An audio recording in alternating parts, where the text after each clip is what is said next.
Buena gente, ¿qué tal?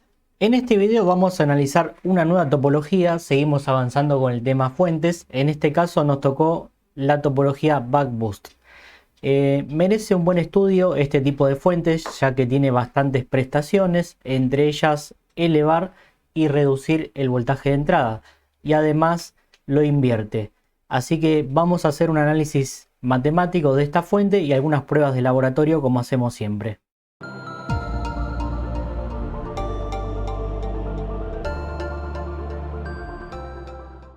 Bien, arrancamos el video entonces introduciendo algunos conceptos previos, como ya hicimos en otros videos. En este caso, por ejemplo, está mostrando una señal de PWM, ¿no? El cual tiene una cierta parte del periodo encendido y otra cierta parte apagado, ¿no?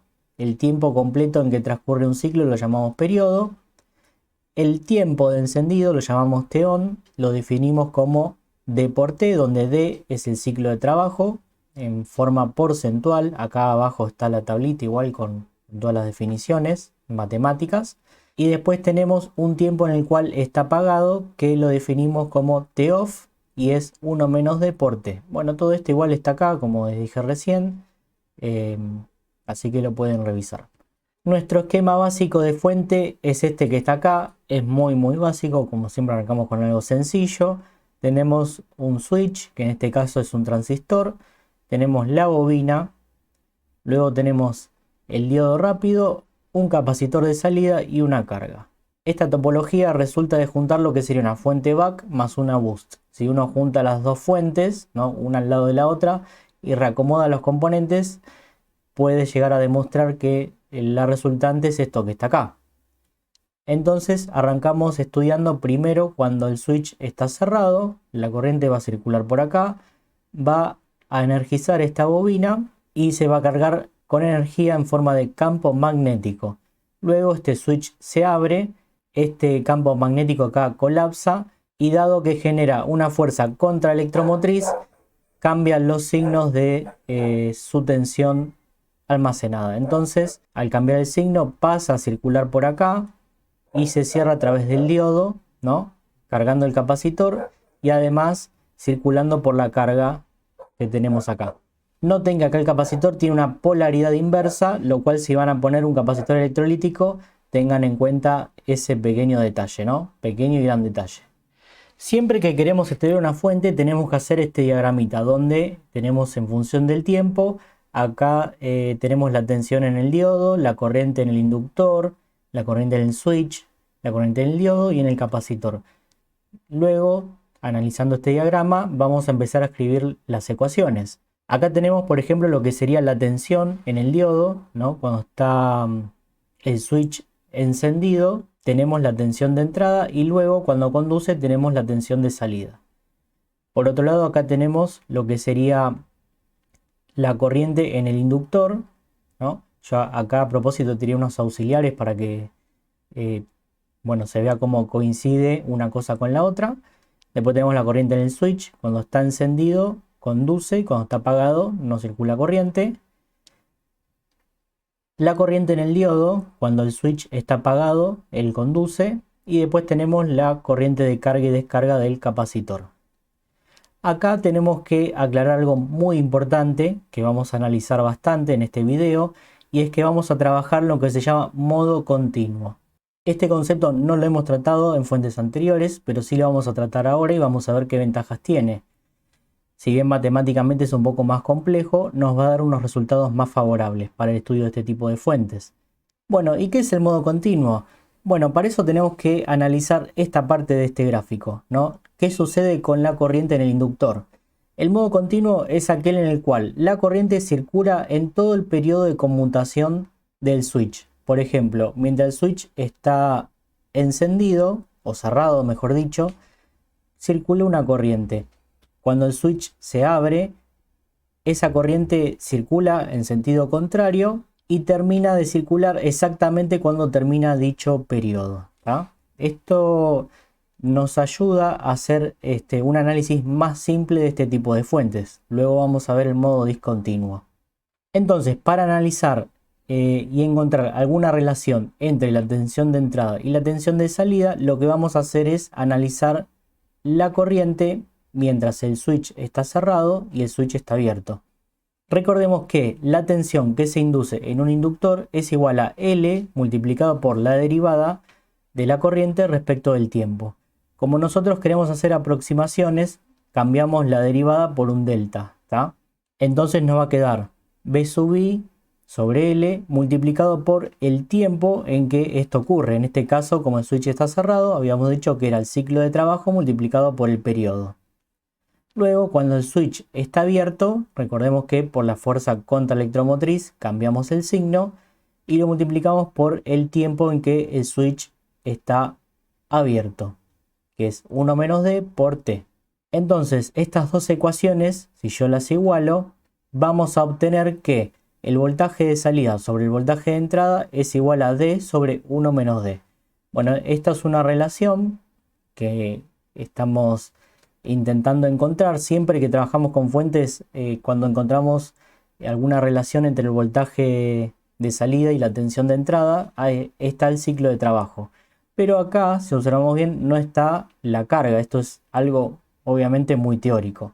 Esto ya que encontramos acá es una función de transferencia porque estamos comparando la salida respecto de la entrada.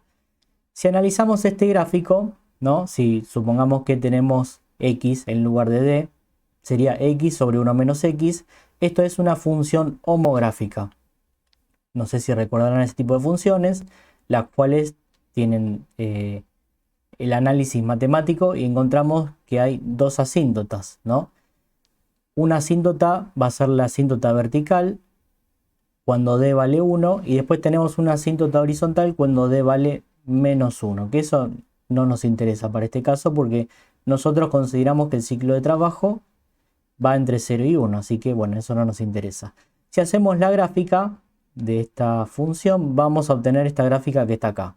¿Qué encontramos acá? Bueno, encontramos la relación entre el ciclo de trabajo versus la tensión de salida sobre la tensión de entrada. Encontramos que, por ejemplo, cuando el ciclo de trabajo es igual a 0,5, ¿no? La relación B0BI es 1, es unitaria, con lo cual acá encontramos que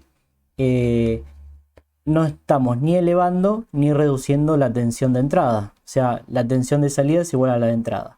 Si el ciclo de trabajo es mayor a 0,5, si está entre 0,5 y 1, la fuente está elevando, o sea, es un elevador, ¿no?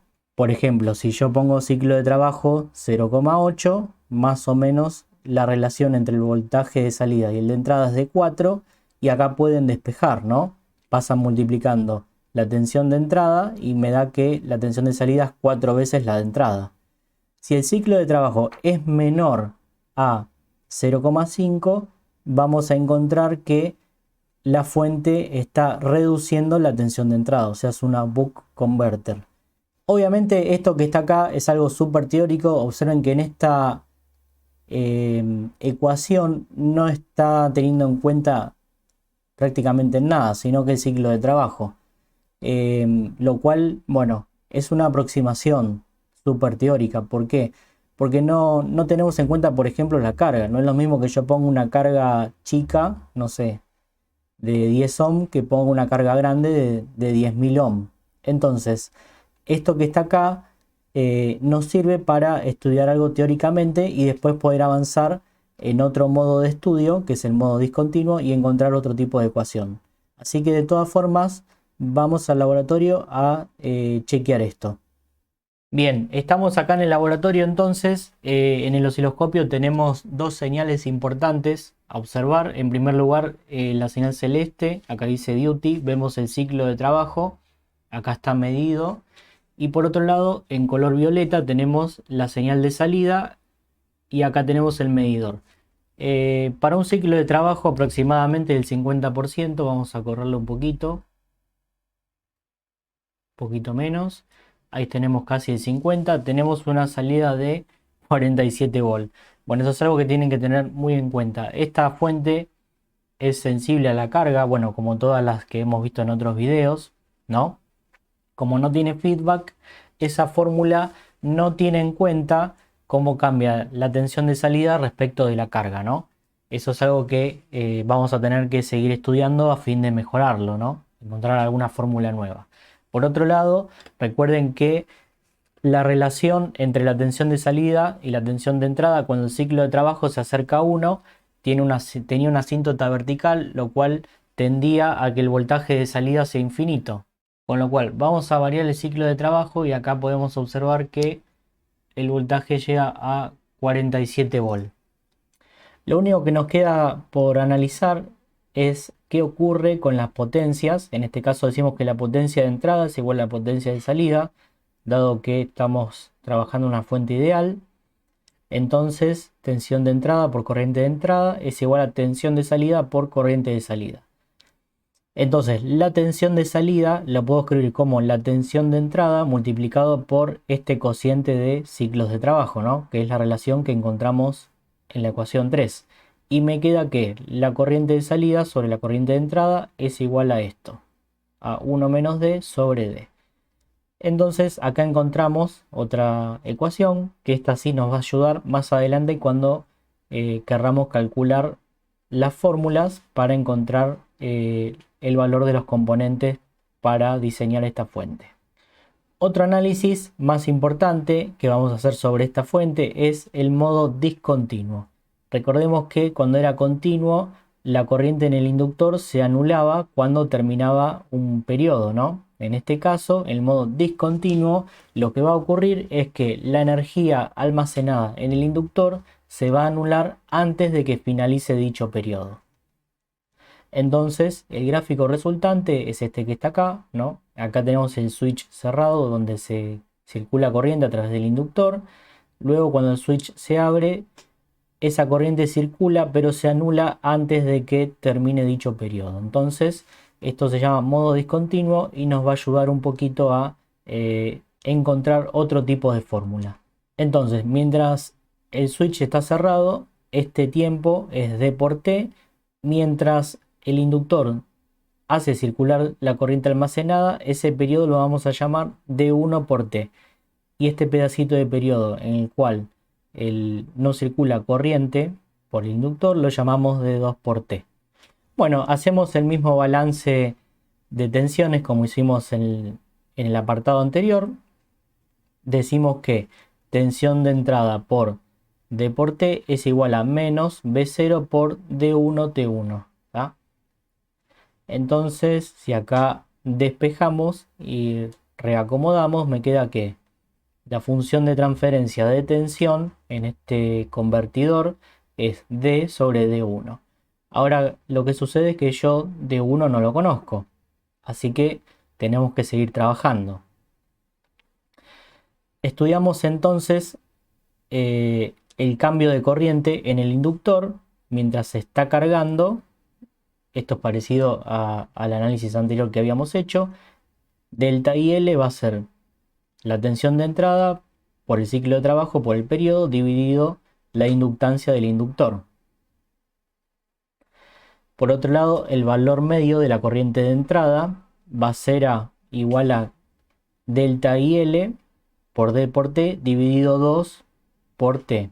Ahora bien, delta IL yo ya lo calculé antes, así que lo reemplazo acá. Una vez que encontré este valor, vamos a plantear lo que sería la potencia en la entrada. Va a ser tensión de entrada por corriente de entrada. Y lo reemplazamos por esta fórmula que encontramos acá. Y encontramos que la potencia de entrada va a ser tensión de entrada, ciclo de trabajo al cuadrado, por T dividido 2 veces L. Ahora relacionamos la potencia de entrada con la de salida. Recordemos que consideramos que el rendimiento es ideal y lo que hacemos es igualar la ecuación 7 con la 10. Entonces tenemos que la potencia de salida es tensión de salida al cuadrado sobre R. La tensión de salida la ponemos en función del ciclo de trabajo con la ecuación 7 que encontramos hace un ratito y le igualamos a la potencia de entrada, que es esta que encontramos acá en la ecuación 10. Y nos queda toda esta función que llamamos 11. De la igualdad anterior, lo que hacemos es despejar D sub 1, que era el tiempo en el cual tardaba el inductor en descargarse, ¿no? Pues recuerden que estamos en modo discontinuo, y nos queda que eso es la raíz cuadrada de 2L sobre RT. Este resultado es muy importante ya que estamos encontrando alguna relación en función de la carga R. Por eso hacemos este estudio de análisis discontinuo. Si este tiempo de 1 lo reemplazamos en la ecuación 7, nos queda esta función de transferencia que es la más importante de todas. Nos dice que la tensión de salida respecto de la entrada es igual a menos D por raíz cuadrada de R por T sobre 2L. En este caso encontramos que la tensión de salida es igual, si esto lo pasamos multiplicando, la tensión de entrada y depende de quién, de la carga y del valor de inductancia y obviamente del ciclo de trabajo. O sea que al haber hecho el análisis de el modo discontinuo de funcionamiento, encontramos que la tensión de salida depende ya de más factores que antes, ya no es algo tan ideal, ¿no? Sino que, bueno, obviamente va a depender de la carga principalmente y del ciclo de trabajo. Bueno, para poder entender toda esta fórmula y entender cómo trabaja, me vine al software matemática y lo que hice fue hacer una simulación de esta ecuación que encontramos y vamos a poner algunas cosas variables. Algunas cosas las vamos a dejar fijas, como el valor de la inductancia. Yo estoy usando 10 milihenry. Cargué acá la ecuación y lo que vamos a variar es el ciclo de trabajo y la frecuencia. Como podrán observar en el osciloscopio, estoy trabajando a 7,2 kHz, es decir, 7200 más o menos Hz. El ciclo de trabajo lo puedo variar. Yo lo voy a dejar, por ejemplo, en 0,5 y la curva resultante es esta, ¿no? Es decir, que esta curva resultante tiene ciclo de trabajo constante y frecuencia constante. Si yo lo quiero cambiar, lo varío acá y listo. Yo acá quiero 0,5, así que lo vuelvo. Lo puedo escribir también. Ahí está. Esto lo cerramos, así no molesta. Y acá tenemos lo que es la función de transferencia en función de estas dos cosas. Y acá en el eje de abscisa podemos ver la carga. Por ejemplo, yo ahora tengo una carga de 10K, ¿no? Tengo un ciclo de trabajo de más o menos el 50%. Lo voy a corregir un poquito más. Ahí está, más o menos casi 50%. Entonces, puedo recorrer toda esta curva que tiene ciclo de trabajo y frecuencia constante, como ya dije, y puse una carga de 10K. Entonces me vengo para acá. Entonces, la relación entre el voltaje de salida y el voltaje de entrada va a ser de 4. Entonces, si esto lo paso multiplicando, la tensión de salida va a ser 4 veces la tensión de entrada. Bueno, yo estoy entrando con 5 volt, entonces la tensión de salida van a ser 20 volt. Como podrán observar, acá en el osciloscopio tengo 18. Bueno, obviamente hay caídas en el diodo, hay caídas en la protoboard, así que yo creo que está bien. Lo que sucede es que todavía sigue siendo ideal todo este cálculo, pero al haber considerado el modo discontinuo hemos encontrado ya algo un poco más cercano a la realidad. Obviamente nos quedan varias cosas por considerar, pero bueno, por ser un análisis sencillo avanzamos bastante. Ahora lo que vamos a hacer, voy a poner una resistencia de 2K2, o sea, voy a estar más o menos por acá. Entonces ahora la función de transferencia me va a decir que tengo que multiplicar por 2. Así que voy a cambiar, lo voy a hacer en vivo. Saco una resistencia. Bueno, el voltaje se fue bastante alto. Pongo la otra. A ver, ahí está. Entonces, si lo tengo que multiplicar por 2, el voltaje de entrada, 5 por 2 me da 10. Y acá en el osciloscopio estoy leyendo 8 volts. Nuevamente tengo una pequeña diferencia, pero está bastante bien para este análisis. Bueno, una vez que ya vimos la simulación en matemática y un poquito con el osciloscopio, lo que vamos a ver son las fórmulas de cálculo, ¿no? Ciclo de trabajo, corriente promedio, inductancia mínima, etc. Algunas de estas fórmulas se deducen de algunas ecuaciones que ya hemos visto y otras las saqué de algún autor. Porque no tiene sentido demostrar matemáticamente todas estas fórmulas, sino que, bueno, las usamos y listo. Lo que sí tenía sentido es trabajar con estas fórmulas, demostrarlas, mejor dicho, y bueno, definir el modo discontinuo para llegar hasta acá. Todas estas fórmulas las cargué en el Excel. Como siempre, todos estos archivos que estoy mostrando quedan en GitHub, quedan link en la descripción. Y lo que hacemos es poner el voltaje de entrada, la tensión de salida, la frecuencia, alguna carga que ustedes quieran poner, un delta VO para el ripple y poder calcular la capacidad y una corriente de salida. Y todo esto me da esto que está acá, el ciclo de trabajo, obviamente, la inductancia, la capacidad, bueno, acá hay un poco más de información, el periodo y una corriente promedio que se usa para calcular la capacidad. Bueno, acá en el esquema entonces tenemos lo que es la fuente que ya la hemos visto, ¿no? Tenemos un switch que es un tip 147, un transistor PNP, como se puede ver acá, un inductor, un diodo. Tengan mucho cuidado con este capacitor porque si no hay carga la tensión de salida crece bastante, ¿tá? Y también con el ciclo de trabajo. Ustedes vieron que, como ya lo dije hace un rato, la relación de función de transferencia es asintótica y tiende a infinito. Obviamente no va a llegar a un voltaje infinito, pero sí va a crecer bastante, todo lo que más pueda.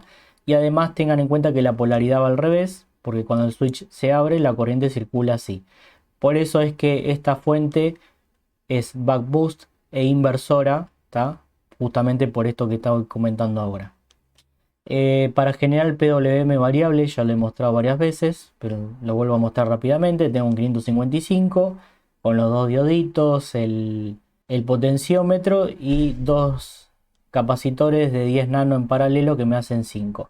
Este potenciómetro lamentablemente no encontré de 10K, lo usé en un proyecto, lo soldé, así que ahora tengo uno de 5, por eso la frecuencia en vez de 10 kHz bajó un poquito a 7. Pero bueno, más o menos estamos dentro de los parámetros de lo que calculamos. Así que bueno, vamos al laboratorio ahora a ver la fuente final. Bueno, entonces acá tenemos armada nuestra fuente. No hagamos ningún corto, vamos a correr todo por las dudas. Tenemos acá el 555, acá tenemos el potenciómetro para el ciclo de trabajo, los dos dioditos, no sé si se ven. Después por acá tenemos la bobina, lo que es el diodo rápido. Y acá tenemos el capacitor, que yo, para que no haya ningún problema, puse uno de 100 volt. ¿Tá? Tengan mucho cuidado con eso. Recuerden que la polaridad va al revés, y lo vuelvo a repetir. Y elijan uno de una tensión de trabajo bastante elevada para que, si en algún momento hay un falso contacto o algo, no les explote esto en la cara. Y acá tengo el transistor que, bueno, pobre, tienen los cables bastante largos, pero bueno, funciona. Así que bueno, gente, nos quedaba entonces ver la fuente armada. Espero que les haya gustado con las demostraciones. Así que bueno, nos vemos la próxima. Chau, chau.